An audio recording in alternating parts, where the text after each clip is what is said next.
Utah, a swing state. Boy, a lot would have to happen. Good morning, Robert. I got thinking about this when Nate Silver, who's the founder of 538.com, he's a data guy, data junkie, suggested that maybe in a couple cycles, 4 to 8 years, that Utah could become the next purple state. And it just seemed wildly optimistic to me. But so it got me thinking, though, about what maybe would have to happen. I mean, Utah does have some characteristics that you usually associate with a purple state. We're suburban, we're well-educated, we're younger. Those tend to kind of push states toward a Democratic vote. But we're not there yet, obviously. And I think one of the big reasons for that is the LDS Church. They're just such a dominant presence. And I think that, for anything to change politically in Utah, either the church is going to have to change, or there's going to have to be a significant change in the makeup of Utah's demographics.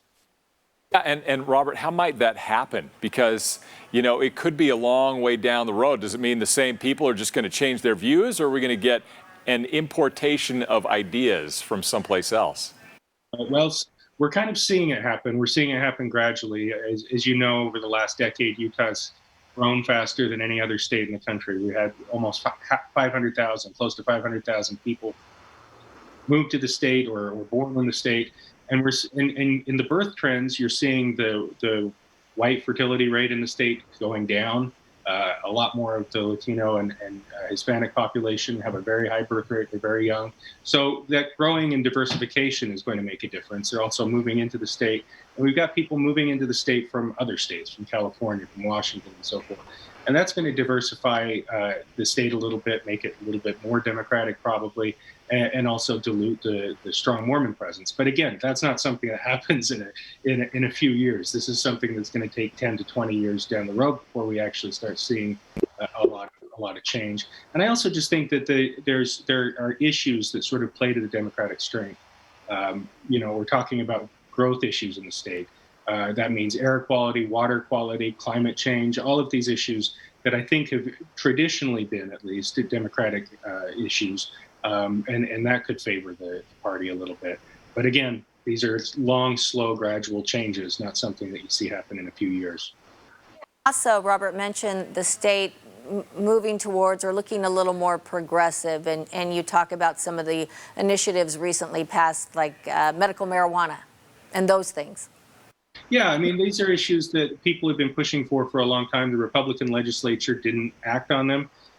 They went to the ballot and they all passed. And so what that might tell us is that a majority of the voters, at least on those issues, are more aligned with, are more progressive than the legislature might be. So, that means not necessarily the Democrats don't have to change voters' minds. They just have to get them to change their habits. And so that maybe makes things a little bit easier. You've also got, if young Mormons in the state are maybe less conservative than their parents, you might see the change happen a little bit faster as well. I mean, you mentioned that members of the Church of Jesus Christ of Latter-day Saints, and they can't always be relied upon to be Republican voters or vote for the main Republican candidate, as we've seen recently. I can hear my dogs running around. I think that's true. Now, historically, they've been the most reliably Republican voting bloc in the country. But maybe that changes. I mean, one of the things that Nate Silver pointed to was the very low support for Donald Trump in the state, and he thinks that could change the way people vote in the near future. Again, that equates Donald Trump with republicanism, and if Donald Trump is the future of the Republican Party, it could be a problem for him.